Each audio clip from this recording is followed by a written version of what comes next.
पुलकेशिन द्वितीय और हर्षवर्धन के युद्ध में जो संभवतः 612 ईस्वी में हुआ था। पुलकेशिन द्वितीय विजयी हुआ और 634 ईस्वी के होले शिलालेख में इनकी जानकारी मिलती है।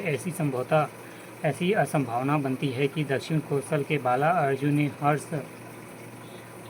का साथ दिया होगा, परास्त हुआ होगा, लेकिन किसी तरह दक्षिण कोसल को अपने अधिकार में रखने में असफलता हुआ होगा। महाशिवगुप्त का बोरा ताम्रपत्र की तिथि 20 दिसंबर निर्धारित की गई है। यह ताम्रपत्र पुलकेशिन द्वितीय से हर्ष के युद्ध के पश्चात का है। यह ताम्रपत्र अंचल शिवगुप्त के अधिकार को प्रमाणित करता है। महाशिवगुप्त के विंध्य प्रदेश में एक बड़े भाग, दुर्ग, रायपुर, बिलासपुर के भाग के साथ साथ उड़ीसा के संबलपुर जिले के कुछ भाग पर शासन किया। तेयरदेव द्वारा दक्षिण कोसल से साम्राज्य स्थापना व विस्तार का जो कार्य प्रारंभ किया गया, उसे महाशिवगुप्त के सुदृढ़ किया गया। हर्ष व पुलकेशिन जैसे उत्तर व दक्षिण भारत की शक्तियों के केवल शिवगुप्त ने दक्षिण कोसल पर अपना अधिकार बनाए रखा। यह कम प्रशासनीय नहीं है। लंबा शासनकाल जन कल्याणकारी था। 655 ईस्वी के लगभग बाला अर्जुन का शासनकाल समाप्त हुआ। किसी ठोस प्रमाण के अभाव में उसके उत्तराधिकारी के बारे में कुछ कहा नहीं जा सकता। बाला अर्जुन एक भाई रणकेसरी और एक पुत्र शिवनंदी का उल्लेख आलेख में मिलता है। बाला अर्जुन का विशाल साम्राज्य ताश के पत्तों के घर जैसे ढह गया। कुछ शताब्दी तक रणकेसरी व शिवनंदी का शासन रहा। साम्राज्यवादी चालुक्यों के प्रहार से वे बच नहीं सके। इनकी कमजोर स्थिति का लाभ नलवंशी शासकों ने उठाया। दक्षिण कोसल में अपनी प्रभुत्व स्थापित की। डॉक्टर श्याम कुमार पांडे के अनुसार कम से कम दक्षिण कोसल तथा पश्चिम कोसल क्षेत्र पर नलों का आधिपत्य स्थापित हो गया। यह सब 75 से लेकर 700 ईस्वी के बीच हुआ। दक्षिण कोसल पृष्ठ 99। बस्तर का नागवंश।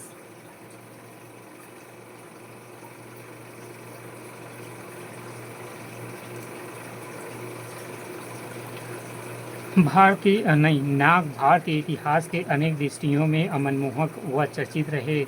भारतीय इतिहास और संस्कृति का कोई ऐसा अध्येता विद्यार्थी न होगा जिसने नागों के संबंध में कुछ न सुना होगा, किंतु नाग जिसे मोहक, उसका इतिहास ही उतना कठिन है। नागवंश के छिदक नागों का बस्तर में शासन था। इनके कई शिलालेख बस्तर अंचल से प्राप्त हुआ। इनका उल्लेख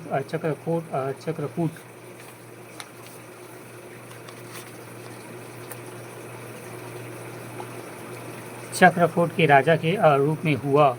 मध्यकालीन भारत वर्तमान बस्तर का भूभाग इसी नाम से जाना जाता है। छिदक नाग राजा जगदलपुर से लगभग 90 किलोमीटर दूर बासुर की राजधानी बनाकर राज्य करते थे। ये कश्यप गोत्र के थे। इनका ध्वज सर्प चिन्ह युक्त था। यह चिन्ह बाघ सावक था।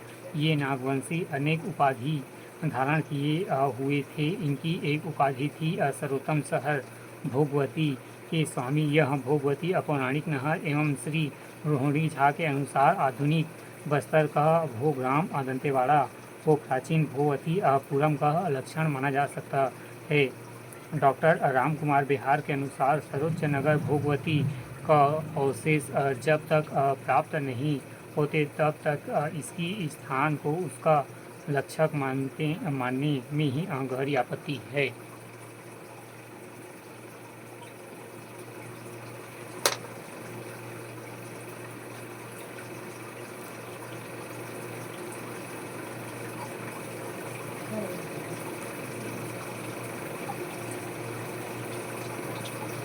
नागयुगीन बस्तर अंचल विस्तृत तथा इसके उत्तर में दक्षिण कोसल तथा दक्षिण में आंध्र अथवा वेगी प्रदेश था। उसके पूर्व में सबरी नदी की उत्पत्ति एवं पश्चिम से प्राणहिता नदी पर्यंत इसकी सीमा का विस्तार था। बस्तर के नाग राजाओं के इतिहास में इंद्रवती नदी एवं उसकी घाटी आध्यात्मिक महत्व है।